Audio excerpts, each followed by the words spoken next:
കണക്ക് ഇപ്പം ഈ ഒരു കാലഘട്ടത്തിൽ ഭയങ്കരമായ ഡിവോഴ്സൊക്കെ കൂടി വരുന്ന സാഹചര്യമാണ്, ഫാമിലി ഇഷ്യൂസൊക്കെ കൂടി വരുന്ന സാഹചര്യമാണ്.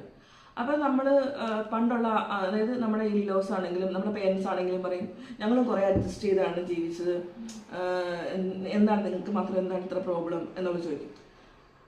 അവിടെ നമ്മൾ മനസ്സിലാക്കേണ്ട ഒരു കാര്യം അപ്പോഴത്തെ സാഹചര്യമല്ല ഇപ്പോഴത്തെ സാഹചര്യമല്ല, അത് ഫസ്റ്റ് ഓഫ് ഓൾ. അതായത് പണ്ടെന്ന് പറഞ്ഞാൽ നമ്മൾ സ്ത്രീകൾ മിക്കപ്പോഴും തന്നെ ഡിപ്പെൻഡഡ് ആയിരിക്കും. അപ്പോൾ അതുകൊണ്ട് തന്നെ പിന്നെ അത് മാത്രമല്ല ഫാമിലി സാഹചര്യങ്ങളൊക്കെ വ്യത്യാസമാണ്. അപ്പം നമ്മളിപ്പോൾ മനസ്സിലാക്കേണ്ടത് ഫാമിലി, അതായത് husband and wife equally responsible ആണ് ഈ കാര്യത്തിൽ. ഫാമിലി ലൈഫ് മുമ്പോട്ട് ഒരുപോലെ കൊണ്ടുപോകണം. എൻ്റെ പങ്കാളി എങ്ങനെ ആയിരിക്കണം എന്ന് ഞാൻ ആഗ്രഹിക്കുന്ന പോലെ മറ്റേ ഓപ്പോസിറ്റ് സൈഡിൽ ഇരിക്കുന്ന ആളും ആഗ്രഹിക്കുന്നുണ്ട്.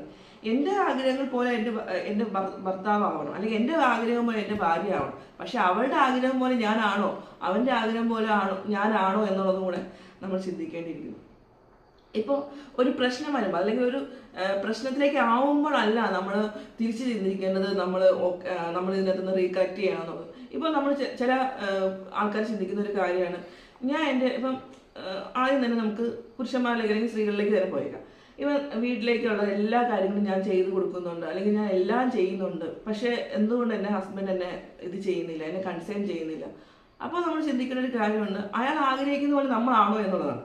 അതുപോലെ തന്നെ വേറെ അടുത്തൊരിതാണ്, ഹസ്ബൻഡ് എല്ലാ കാര്യങ്ങളും വൈഫിന് വേണ്ടിയിട്ടുള്ളത് ഡ്രസ്സ് എടുത്ത് കൊടുക്കും, എല്ലാം ചെയ്യും, പക്ഷേ അവിടെ ഇതില്ല. അപ്പം നമ്മൾ മനസ്സിലാക്കേണ്ടത് ഒരാൾക്ക് നമ്മളുടെ ടൈം അതൊരു വാല്യൂ ആണ് അല്ലേ. നമുക്ക് ഒരാൾക്കൊരു സമയം കൊടുക്കുക എന്നുള്ളത്, നമ്മൾ ഒന്നിച്ചിട്ട് സംസാരിക്കട്ടെ, അതായത് ടൈമാണ് ഏറ്റവും അത്യാവശ്യമുള്ളത്. അതുപോലെ തന്നെയാണ് വേറൊരു കാര്യമാണ് സൗമ്യമായി, അല്ലെങ്കിൽ ഏതൊരു കാര്യത്തെയും എങ്ങനെ എടുക്കുക എന്നുള്ളത്. പിന്നെ give respect and take respect, അതായത് നമ്മൾ ഒരാൾക്ക് അങ്ങോട്ട് കൊടുക്കുന്ന റെസ്പെക്ട് പോലെ തന്നെ നമുക്ക് തിരിച്ചു കിട്ടാൻ നമ്മൾ ആഗ്രഹിക്കുന്ന ഒരു കാര്യം.